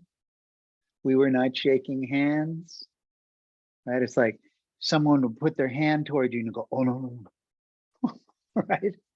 So the hands had a really hard time, and we had a hard time too. So let's put our hands up like this and rub them together. And you'll start to feel some heat. You'll start to feel a fire. Some say that love is a fire that keeps us warm, right? And then you put your hands up near the camera. We can see your hands, and you'll feel little tiny tingly, tickly things coming from your hands. Imagine those feelings, those tickly feelings, going all the way into the hearts of everyone who is on this call with us, and feel it coming to you. Feel those good, warm, tingly love things. And then we stretch our arms out, because we have to put our arms around each other's shoulders, right? We're standing in a circle. We're standing in a circle, and you really have to stretch, because I'm in California, so I want to be able to feel you here. Oh, that feels good. beautiful, beautiful. And then we bring our hands together to say thank you. And I clap out the candle. You see that? Well done. Beautiful. So, it's making me really sad that there's so little time. But I do want to share a couple more things with you in the last few minutes. And then maybe I'll stay a little while for questions after our time, if that's okay, if some people want to stay.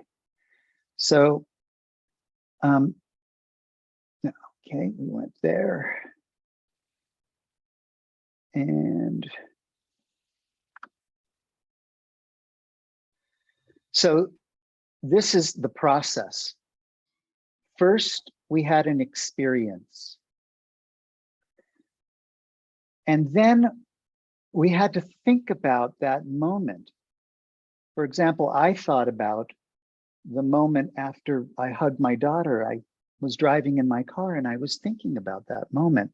So we have to have time to reflect on our experience. And then we tell stories to each other.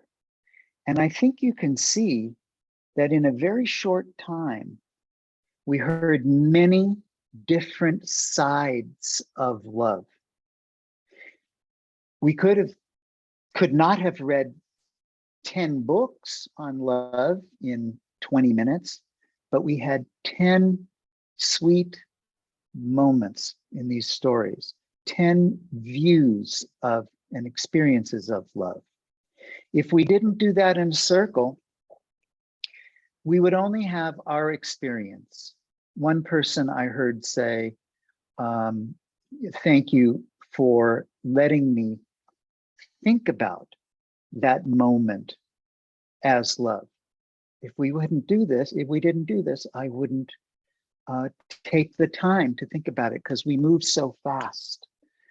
We don't take the time to really, especially with the good things, we don't take the time to linger with them, to stay with them for a little while and have it stay in our heart, because there's always another problem to fix. But when we share the stories in circle, we learn about this big thing that we call love. Then we did the witnessing, remembering. And as you know, remembering what someone said or remembering what you read in a book is very important in school. So this is a way to practice paraphrase, to practice recollection and memory. And the students who are shy, right, they can say one word, that's fine, one word, but they're exercising that paraphrase. Sorry, keeps falling out. Then we close the circle. We close the circle here, and I would ask a question like, think about all of the stories we just heard. What can we say about love from the stories that we heard? So these are primary sources, that's people's lived experience. And now we try to generalize, connecting the stories with a general statement. And that is also something that we have to do in school. We have to take many sources and then make a statement about them and support that statement. So that's what we do here. It's that then that we can give another piece of information, and then we might have what we call knowledge. So another piece of information. This is a poem from a woman by the name of Lucille Clifton. She says, won't you celebrate with me what I've shaped into a kind of life? I had no model, born in Babylon, both non-white and woman. What did I see to be except myself? I made it up here on this bridge between starshine and clay, my one hand holding tight my other hand. Come celebrate with me that every day something has tried to kill me and has failed. And here it is in Vietnamese. Oh, so you can see it. But we had the first person who spoke really got very close to this. This is an expression of self-love. Who did I see to be except myself? Celebrate with me that I have survived. This is an African-American woman in America. That's not an easy thing to be. And then this is a statement from a 6-year-old who says, love is when you're missing some of your teeth, but you're not afraid to smile because you know your friends will still love you, even though some of you is missing. And trying to switch to the next. There it is in Vietnamese. Oh.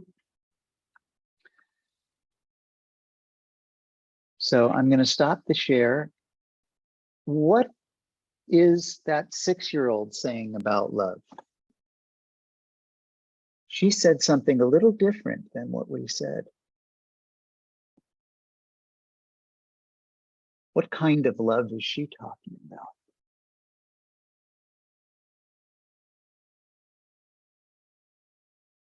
Yes. Anyone? I'll tell you what I think. This is not what I like to do. Hugh, go ahead. I heard that it's about acceptance. Love is Acceptance with the flaws, accepting you even though there are parts that are missing, that are not always good, right? This is a 6-year-old, right? The wisdom that also comes from the children. So we are at our end time, and I want to honor your Sunday. I hope that we can do the second half of this at some time, because I had a lot more that I wanted to do with you. But I hope you were able to see the value of telling stories, not opinions, not what is love, but a time when you felt it. And doing that in circles so we get to hear all of these beautiful experiences. Because people walk around and we throw our opinions at each other. We say, oh, you should do this. Oh, you should do that. Oh, this is good or this is bad. That's not what we do in circle. We tell our story, our lived experience. And then maybe we come to a deeper understanding of love. And at this point, if you're doing this with students on any topic, justice, as I said, beauty, they have a foundation so that they can receive the new information that comes from a book or comes from a poem. It's called relevance. It's connecting the information that you're trying to give them to their lives, to their lived experience. And that makes the learning very deep. So with that, I'm going to thank you for getting up on Sunday and giving me a beautiful Saturday. And so I wish you all well. And thank you so much. I hope to see you again. And I will stay for a little while if you have questions for me. But I have a deep bow to you, deep bow.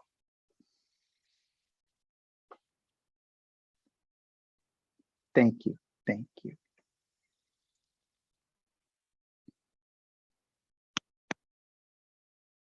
Okay. Some of you are going to get on with your Sundays, and some might have some questions. If you do, just raise your hand and we'll see you. Yes, Tron, did you, yeah, Tron and Buddy raised hands, yes. Yeah, thank you for a very loving workshop. I have two follow-up questions. The first one is, let me try to remember. I'm curious to hear more about your experiences, and I think I extend to anyone here who have experiences hosting the circle based discussions to Vietnamese students, or more, I would say, students from Asian background, or generally cultures where speaking up is not as popular or encouraged as in a more Western oriented country. Yes. I used to teach in the US, and it's super easy to just sit in a circle and talk. They even want to talk a lot, and they talk over each other. And when I'm here, is most of the time I will hear I don't know, or silenced. Yes. So I would love to hear about your experiences with this background. And yes, it's a beautiful question. It's a beautiful question. I thank you for it. Yeah. And your culture is not the only one who feels shy about revealing personal stories. So here's what I would say. Number one is that we think that we have to tell something right away. We have to know what to say right away. And in the circles, I encourage my students to hold the talking piece and pause and see if there's anything that they want to say. That's number one. So slowing down a little bit can help with this. Number two is that it's not all about talking. If you have your students, for example, sit in a circle, and I don't have a little stuffed animal here. What grade do you teach? What grade level, ages? First to ninth grade. First to ninth. Yeah. Okay, so first is 6 years old. Yeah, okay, so with the 6-year-olds, you put them in a circle.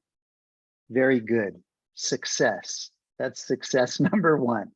Number two, take a talking piece, and I say to them, watch the talking piece go around the circle. Watch the heart go around the circle. Finished. Level two, the heart is going to go around the circle, but this time, see the person who's holding it. So at first they had their eyes, their concentration on this. See the person who's holding it, right? So they're seeing the person, and it goes around. That's enough. You don't have to say any words. Remember the picture of the mother and the child, right? It's a moment like that, to create a moment like that. When we do the training for the circles, we use language is only one of 8 modalities. You remember my example of dance, right? Dance, if you're doing it with another person, that's circle. So the shyness, and even so, I taught when I first started teaching back in 1980, 1983, I taught many immigrants to America, coming from places where there had been wars, Vietnam, Cambodia, El Salvador, Nicaragua, Armenia, and they were all together in the same class, right? With no English, right? So we have to learn in another way. We have to connect. in another way until we have the words. You could have them draw, for example, draw a picture and then take the pictures and pass them around the circle. You see, that's an art-based circle. There's pressure to use language. And we know that language itself is very limited in its ability to really express. You have to be a master of the language to really have it express what you're thinking and feeling. So we have to learn to listen to the language of the body, to really see each other. Playing any kind of game where we really see each other is circle. And I've had students who were so shy that I remember one boy in particular who you would say good morning to him when he came into the class, and he'd go, oh. He would curl up into himself. But when we had the circles, he would get the talking piece and he would put his head down and just talk very, very quietly, kind of to himself like this. And then he would pass it. We could not hear what he was saying. But all the students, they knew how to do circle. So they waited and they listened and they were present. They didn't have to hear what he was saying. He just had to have that space to be present. By the end of the year, he was speaking, he was giving presentations. So it's a very good question. And the cultural, what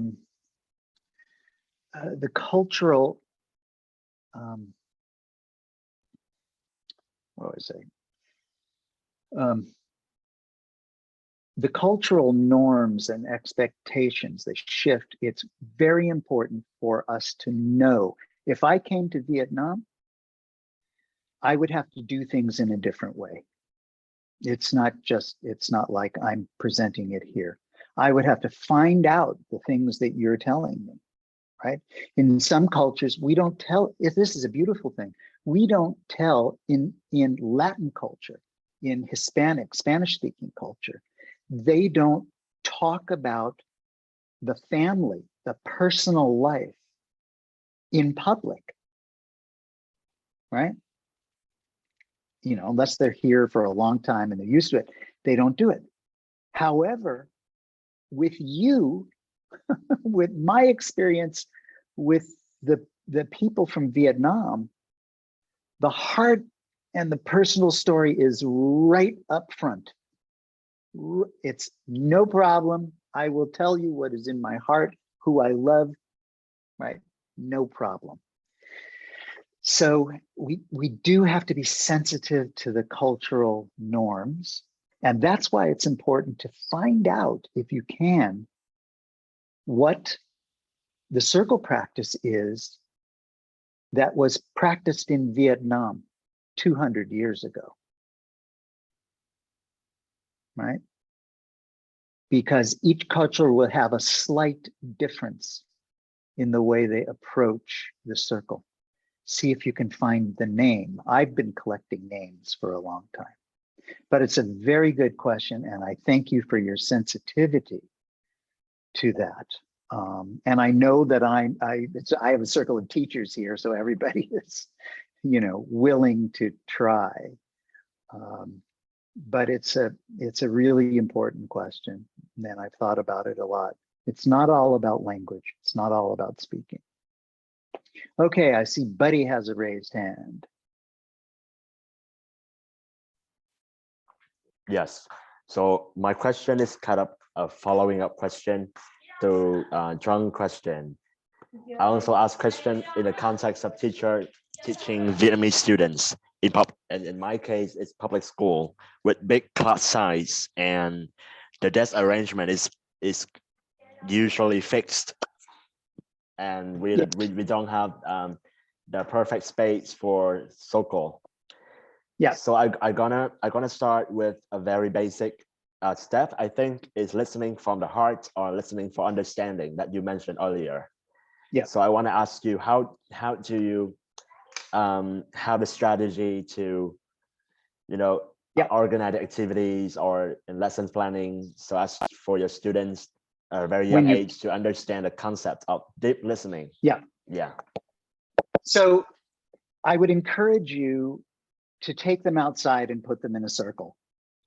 Take them someplace where they can be in a circle. However, give you two ideas. One is that I will take, when the seats are fixed, right? And there's so many students in the class, time is a problem, space is a problem, and the number is a problem. But we have to face those problems. We have to, because that's the reality of public school teaching. So one thing that you can do is you take your center, you take your plant or whatever it might be, you walk to the center of the room and put it on the floor or put it on a table. And you ask the students just to turn their bodies toward the center. Turn your bodies toward the plant. And then the talking piece goes like this. It goes around like this. That's called the flower. That's one way of doing it.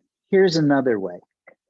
But I say this really only if they already have an experience of really being in a circle with each other. By the way, in a space you can put, it doesn't have to be one big circle.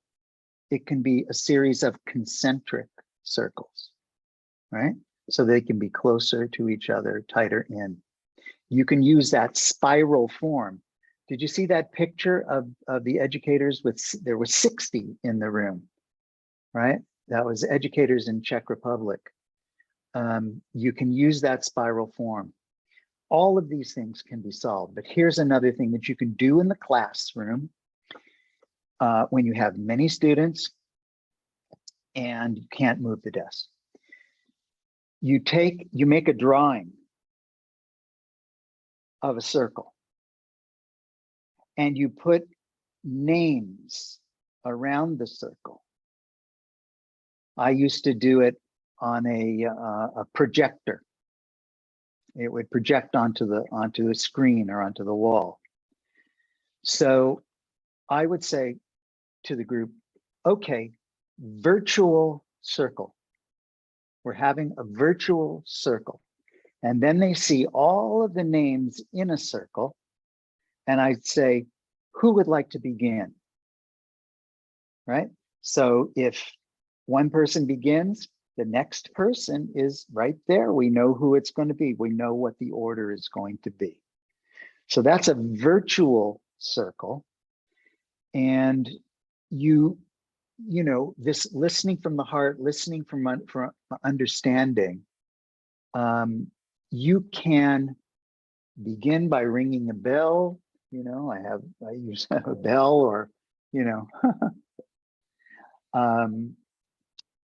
some way to begin, and then you can do it like that. They can also, by the way, use a soft talking piece, like a stuffed animal, and toss it from one to the other. But the instruction is, whoever receives it, the group puts their attention. Everyone turns toward that person and concentrates and listens to that person. And that's kind of fun. Yeah. Thank you, Nell. Yes. Okay. Is that a couple of ideas for you? Yes, what do you yes. teach? What do you teach, buddy? What's your subject? I'm teaching English, incorporating 21st century skills like communication, collaboration, and learning to learn. Beautiful. Beautiful. Thank you for what you're doing and working in the public school. I know it's not easy, and getting up on a Sunday to be with a crazy person from California. Bless you and thank you. Hang in there. It's good work. Nothing more important right now than being a teacher. Nothing more important than taking care of the children right now. Doctors, lawyers, business people, it's the teachers who hold the future in their heart, right, for these children, right? A good future for them. You hold that in your heart. So I thank you for that. Joe, All right. Yes. There is a question from Ian. Yeah, I'm going to ask the question, and I also want to say that Jessie, who is our interpreter, needs to leave. So I think this is the last question we have for today, and then we would wrap up today's Very circle. good. Very good. Thank you. Yeah, I would probably question. go on for 2 hours, so thank you. So the question in the chat was that if we have someone in the classroom who doesn't want to join the circle, what do we do? Okay.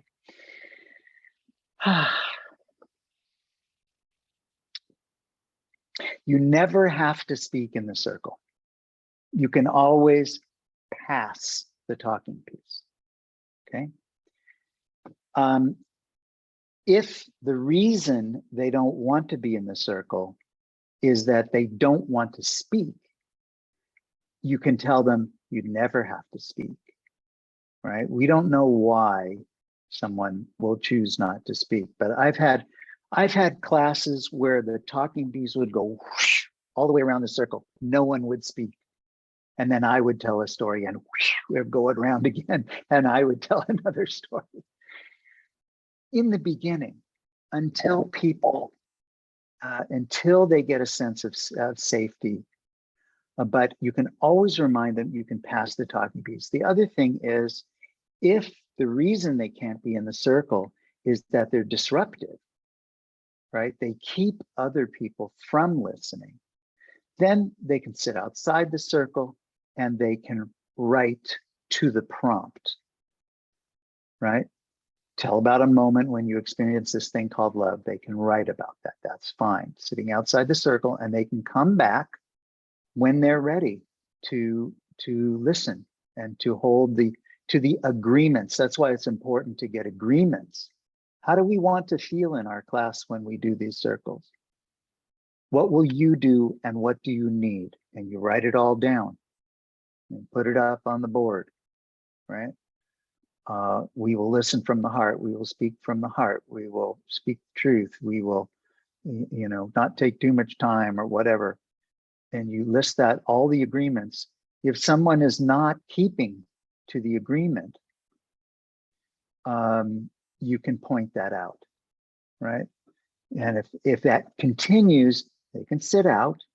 Sometimes I've had students, they'll go to another room. Sometimes they're just, there is no reason that they want to, they just feel like they can't be in the circle that day. And sometimes just let them sit out. It's okay.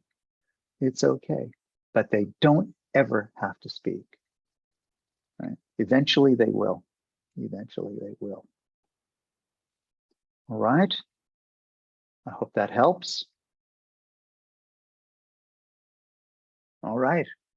And Kong is just about to kick us out of the room. Go home, she says. Yeah, before you leave, so I wanted to say something. Yeah. I would like to say to say it in Vietnamese. All right. Thank you, Joe. Lời cuối trước khi tạm biệt mọi người thì Hiếu muốn cảm ơn mọi người vì đã tham gia buổi ngày hôm nay. Có một vài cái thông tin mà các bạn có thể reach tới sau buổi ngày hôm nay, nếu mà các bạn cảm thấy tò mò hơn về vòng tròn, muốn tìm hiểu hơn và trong quá trình thực hành và bạn muốn là có ai đó để mà hỏi, để mà cùng làm á, thì Hiếu có thể share một số cái trang mà bạn có thể tìm tới ha. Thì ok, để Hiếu một xíu. Có một cái trang gọi là mạng lưới tròn lành Việt Nam. Thì bạn ơi, em sẽ gửi link sau chương trình được không? Ý là bây giờ mình không cần nói về logistics, hay là không cần nói về hậu cần. Alright. Ok. Thì đó, Và một cái trang mà hôm trước mình có gửi cho bạn về thông tin về vòng tròn, bạn có thể tìm hiểu thêm ha. Là bây giờ cũng là 10 giờ, gần 10 rưỡi rồi. Đã trễ hơn 30 phút so với dự tính ban đầu và mọi người còn ngồi lại thì rất là cảm ơn mọi người.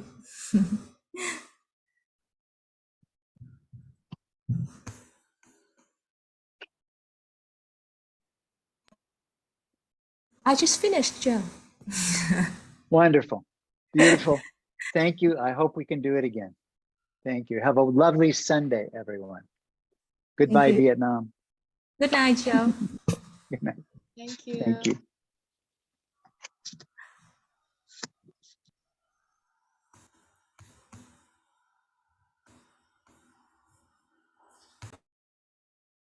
Dạ, ủa alo chị Hiếu. Ủa chị Hiếu ở lại đây đúng không? Dạ. Vẫn còn.